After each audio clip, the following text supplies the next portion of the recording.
अनसुलझी और अनसुनी, इन शब्दों के मतलब क्या है? इन्हें क्यों कहा जाता है? इन शब्दों को हम कहां पर कहते हैं?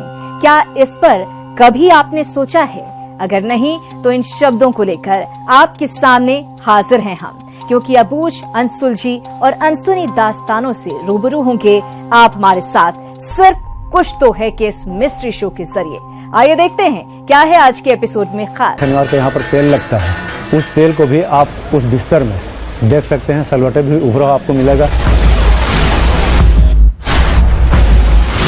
भगवान को जब महाप्रसाद लगता है तो थाल जब भगवान का जाता है तो उसमें भगवान का पंजे का निशान देखा गया है, जिसे आप ये सहज महसूस कर सकते हैं कि भगवान जी मौजूद है और आराम फरमाते हैं।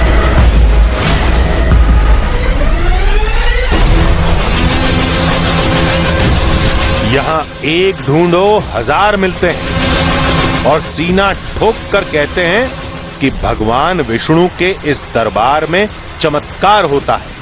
आज से नहीं, युगों से लगातार होता है। एक बार नहीं, दिन में 2 बार होता है।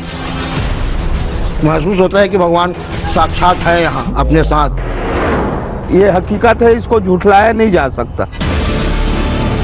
यहाँ दावा है साक्षात भगवान के विराजमान होने का, भगवान की मौजूदगी के निशान होने का। दिन में 2 बार भगवान का बिस्तर सजता है, श्रृंगार होता है, भोजन की थाली परोसी जाती है और भगवान के इंतजार में कुछ घंटों के लिए कपाट बंद हो जाते हैं। लेकिन जब खुलते हैं तो कभी श्रृंगार बिखर जाता है, कभी बिस्तर पर सिलवटें आ जाती हैं, बिस्तर को उलट पुलट देखा गया है, कभी तेल के रहस्यमय निशान हैरान कर जाते हैं। भगवान विष्णु जी जो है अपना वहां पर जो है चमत्कार तो दिखाते ही। तो कभी भोजन की थाली में भोग लगा मिलता है। आज मंदिर के उस चमत्कार को हम भी आजमाएंगे। आज चमत्कार की उन तस्वीरों को हम भी देखेंगे। आज हम भी गवाह होंगे उस पहेली के जिसमें हजारों लोग युगों से उलझे हैं। क्या किसी ने भगवान को देखा है? जी हाँ, सुनने में थोड़ा अजीब जरूर है, लेकिन हमारी आज की कहानी इसी सवाल से जुड़ी है। ये कहानी भगवान विष्णु के एक धाम की है, जहाँ के लोगों का दावा है कि उन्होंने भगवान विष्णु को देखा है, उन्हें महसूस किया है। यहाँ तक कि उन्होंने ये भी बताया कि यहाँ भगवान विष्णु एक आम इंसान की तरह जिंदगी जीते हैं और सभी निशान जैसे बिस्तर पर सिलवटें, भोग के निशान आज भी देखे जा सकते हैं। इस दावे की पड़ताल में हमें 1 नहीं, 2 नहीं, कई चुनौतियों का सामना करना पड़ा। इसके लिए हमें दिल्ली से करीब 1300 किलोमीटर दूर रायपुर के राजिम के राजीव लोचन विष्णु मंदिर तक का सफर करना पड़ा।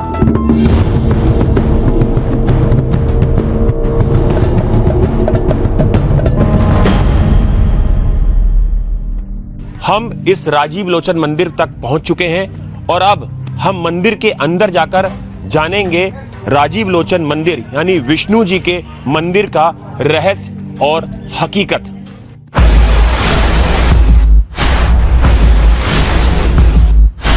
मंदिर में हमें क्या दिखा, पड़ताल का नतीजा क्या निकला, ये जानने के लिए कहानी को शुरू से देखते हैं। और कहानी की शुरुआत होती है छत्तीसगढ़ की राजधानी रायपुर से। हम रायपुर से राजिम के सफर पर थे, जो करीब 50 किलोमीटर दूर था।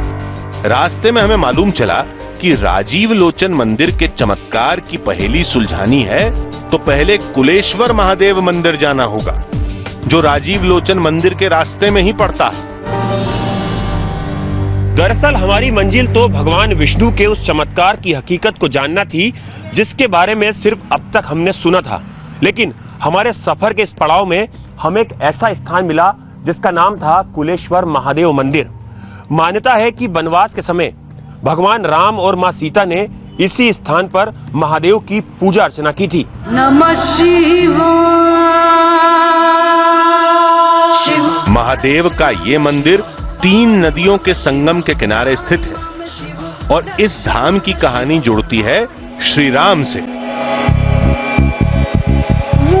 ये समझ में नहीं आ रहा था कि हमें कुलेश्वर महादेव मंदिर आने के लिए क्यों कहा गया था। भगवान विष्णु के राजीव लोचन मंदिर और शिव के इस मंदिर का आपस में नाता क्या है? फिर हमें जो मालूम चला उससे ये पहेली तो सुलझ गई, लेकिन एक नए रहस्य ने जन्म ले लिया।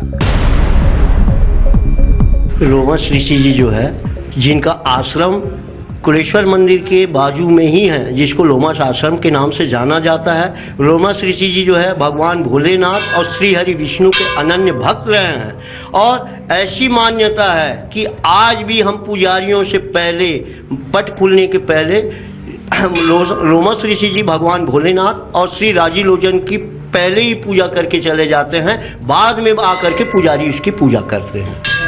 ये रहस्य आज भी बना हुआ है। राजीव लोचन मंदिर के रहस्य में अब एक नए किरदार का प्रवेश हो चुका था, जिसका नाम था लोमस ऋषि। ये कौन है, कहां से आए, रहस्य की कहानी इनके साथ कैसे जुड़ी, इसके बारे में कोई जानकारी नहीं मिली। लेकिन यहां गुत्थी सुलझने के बजाय और उलझ गई और हम कुलेश्वर महादेव से राजीव लोचन मंदिर की ओर रवाना हो गए।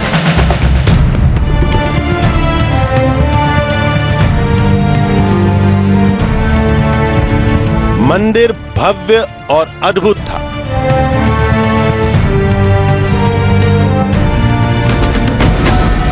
उसमें 4 तकिया लगा होता है, बिछा होता है भगवान का। हाँ, उसमें कभी 1 तकिया कभी नीचे पाओगे, कभी 2 पाओगे, कभी 3। और शनिवार को, जैसे प्रति शनिवार को यहाँ पर तेल लगता है, उस तेल को भी आप उस बिस्तर में देख सकते हैं। सलवटे भी उभरा आपको मिलेगा, जिससे आप ये सहज महसूस कर सकते हैं कि भगवान जी मौजूद है और आराम फरमाते हैं। ये कहानियां उस दावे से जुड़ी थीं जिनकी पड़ताल हमें यहां करनी थी, और इसके लिए दोपहर की आरती और रात की शयन आरती का इंतजार था। लेकिन एक बात ने हमें चौंका दिया। हर रोज अनाज का भोग लगाया जाता है थाल द्वारा, जिसमें भगवान स्वयं प्रसादी लेते हैं और उसमें प्रसादी में निशान भी दिखाई दिए जाते हैं। आरती के बाद भोग लगेगा। दावा है कि उसी भोग की थाली में विष्णु देव के हाथ के निशान मिलते हैं। फिर भोग की थाल को ढककर भगवान विष्णु के सामने परोसा गया। फिर कपाट बंद कर दिए गए। लोगों में मान्यता है कि अंदर रखे भोग को भगवान अपने हाथों से ग्रहण करते हैं, जिससे जुड़े निशान बाद में दिखाई देंगे। लोग खड़े होकर कपाट खुलने का इंतजार कर रहे थे। थोड़ी देर बाद मंदिर का कर्मचारी अंदर गया। कुछ देर तक दरवाजा बंद रहा। फिर भोग का थाल लेकर वही कर्मचारी बाहर निकला। हम थाल के निशान को देखना चाहते थे, ये थोड़ा दिखा देना, अविनाश जी थोड़ा दिखा सकते हैं? लेकिन हमें मना कर दिया गया। लेकिन हमें उन निशानों को देखना था जिनके बारे में दावा किया जाता है। हम पीछे पीछे रसोई घर तक चले गए, जहां भोग का प्रसाद रखा जाता है। वहां हमने उस थाल को सामने निकाल कर देखा। उसमें वाकई फूल गिरे थे, जैसा पुजारी ने दावा किया था। चावलों पर कुछ निशान थे, लेकिन देखने से समझ में नहीं आ रहा था। लेकिन हमें इन फूलों और निशानों पर भरोसा नहीं था, क्योंकि भोग का थाल कपड़े से ढककर अंदर रखा गया था और अंदर कई पुजारी भी थे। बाहर निकालते समय भी थाल ढका था। ऐसे में कैसे माना जाए कि ये फूल और निशान पहले नहीं थे? हम फिर अंदर आ गए, जहां विष्णु देव के दोपहर के शयन की तैयारी शुरू होने वाली थी। ये हमारी पड़ताल का पहला हिस्सा था। अब मध्याह्न आरती समाप्त हो गया और भगवान का शयन होगा। 2-2.5 घंटे विश्राम करेंगे। बिस्तर लगाने के बाद गर्भगृह को बंद कर दिया गया।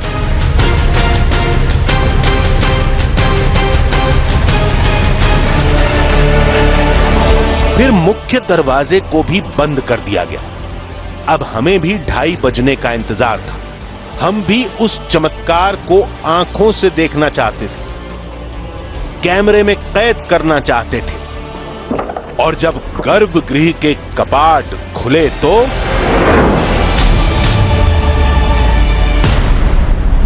आज अंदर क्या दिखेगा। फिर पर्दा हटा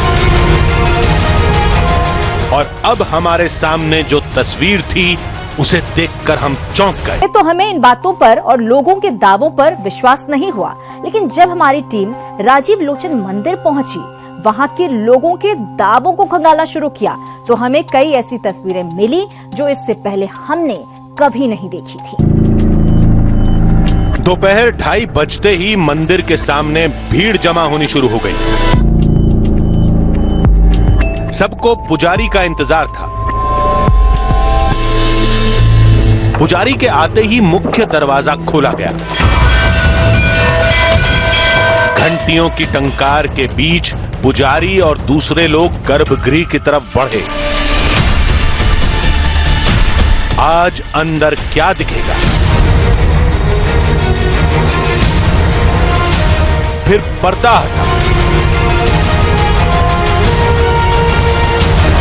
और अब हमारे सामने जो तस्वीर थी उसे देखकर हम चौंक गए।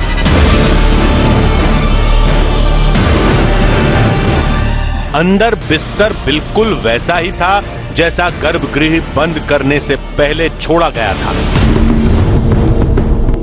इस पर किसी के लेटने के निशान नहीं थे। तो क्या राजीव लोचन विष्णु मंदिर में चमत्कार का दावा केवल फसाना है? कई सवाल दिमाग में घूम रहे थे, लेकिन जवाब के लिए हमें श्रृंगार खत्म होने का इंतजार करने को कहा गया।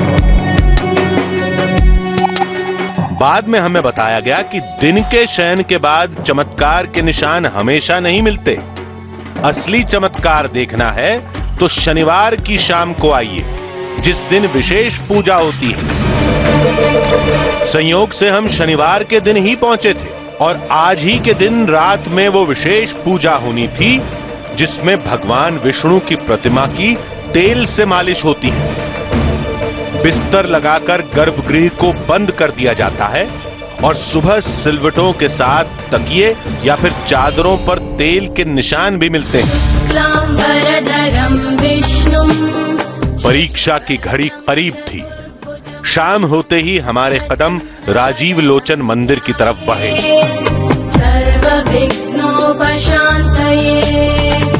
शयन आरती रात 8:30 बजे होती है। हमें उसका ही इंतजार था।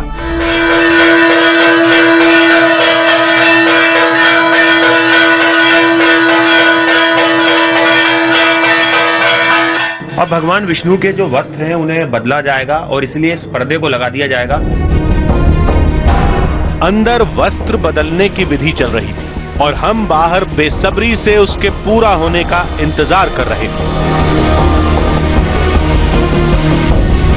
वस्त्र बदलने के बाद रात का भोग लगाया गया।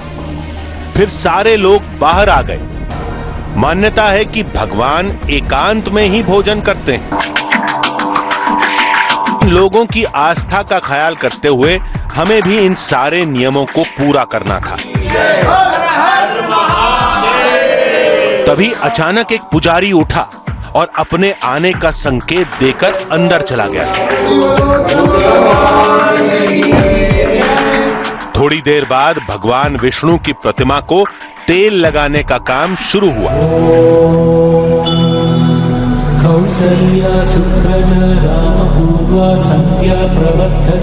यहां मौजूद सभी लोगों का दावा था कि सुबह इसी तेल के निशान उस बिस्तर पर मिलेंगे जो विष्णु देव के सोने के लिए गर्भगृह में लगाया जाएगा।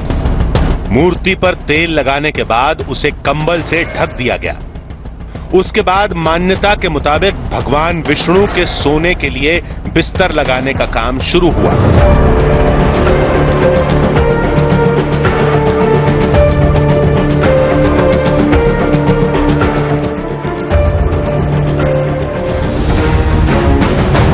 अंतिम प्रणाम करके गर्भगृह का पहला दरवाजा बंद किया गया।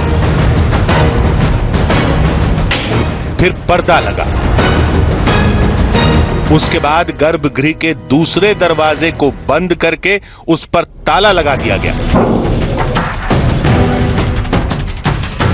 मान्यता के मुताबिक भगवान विष्णु के लिए बिस्तर लगाने के बाद गर्भगृह 2 दरवाजों में बंद हो चुका था। दूसरे दरवाजे पर बड़ा ताला लगा था। अब बारी तीसरे और मुख्य कपाट को बंद करने की थी। अब मंदिर और गर्भगृह 3 तालों में बंद था। फिर पुजारी के साथ सभी लोग मंदिर से बाहर चले गए। अब चमत्कार के उस दावे और हमारे बीच बस एक रात का फासला था। लेकिन इस बीच इस मंदिर में क्या क्या होगा हमें भी नहीं मालूम था। जब पर्दा हटा और गर्भगृह का अंतिम दरवाजा खुला तो हमारी आंखें फटी की फटी। ऐसी कहानियों को देखने के बाद सच के लाख तर्क हों, लेकिन जहां बात हो लाखों लोगों की आस्था की तो सारे तर्क बेमानी से लगते हैं। और शायद इसे कहते हैं कुछ तो है।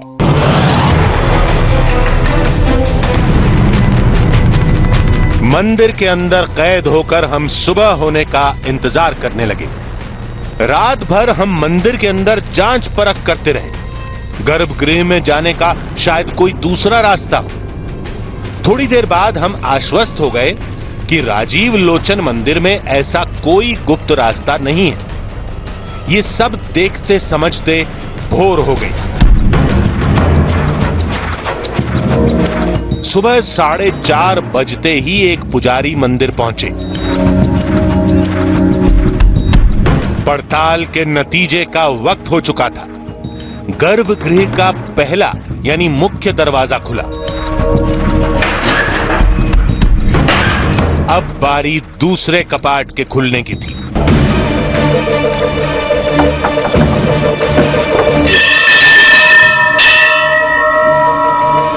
पुजारी के लिए तो ये रोज की बात थी, लेकिन हमारे दिल की धड़कनें तेज हो चुकी थी।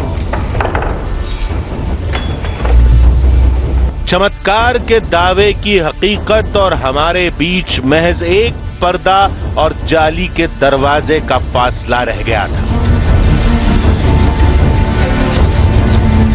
और जब पर्दा हटा और गर्भगृह का अंतिम दरवाजा खुला तो हमारी आंखें फटी की फटी रह गई।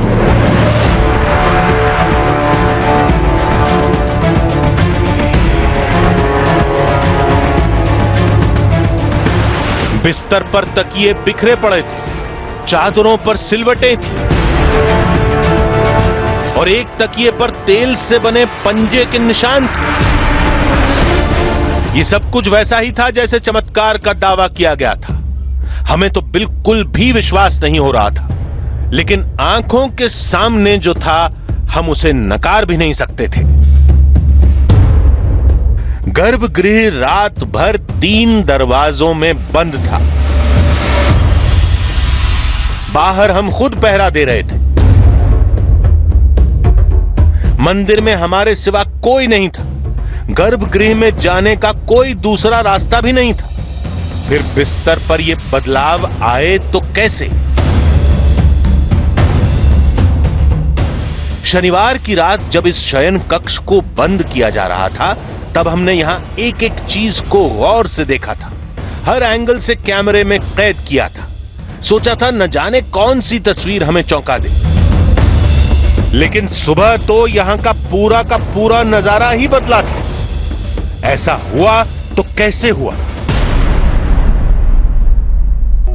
कुछ ऐसे अनसुलझे सवालों के साथ हमने दिल्ली में एक तर्कशास्त्री से मुलाकात की। उनको पूरी कहानी बताई, हर तस्वीर दिखाई। फिर तर्कशास्त्री ने सारी बातों को तर्कों की कसौटी पर जांचा परखा। इस तरह की खबरें तो हजारों बार आई है। मूर्ति केला खा रही है, चावल खा रही है, तेल जो है उस पर करता है। तो ये कितनी बारी इसको खंडित करेंगे हम? और अगर आपने इसको खंडित करना है तो आपने सीसीटीवी कैमरा लगाने होंगे, और आपका पहला सवाल तो यही होगा ना कि भाई ये बंद क्यों है ये। और दूसरी बात, अगर भगवान, सोचना, अगर भगवान मूर्तियां खाना खा रही है तो वही मूर्ति क्यों खाना खा रही है, मेरे घर की क्यों नहीं खा रही है। उस धाम में जो भी हुआ वो कैसे हुआ, क्यों हुआ, इसे लेकर तर्कशास्त्रियों का अपना नजरिया हो सकता है, लेकिन हमें जो दिखा उसे खारिज करना भी आसान नहीं था। तो अगले हफ्ते फिर मुलाकात होगी एक ऐसी ही कहानी के साथ जिसके हकीकत और फसाने के बीच मौजूद होगी एक बारीक सी धुंधली लकीर। मुझे दीजिए इजाजत, नमस्कार।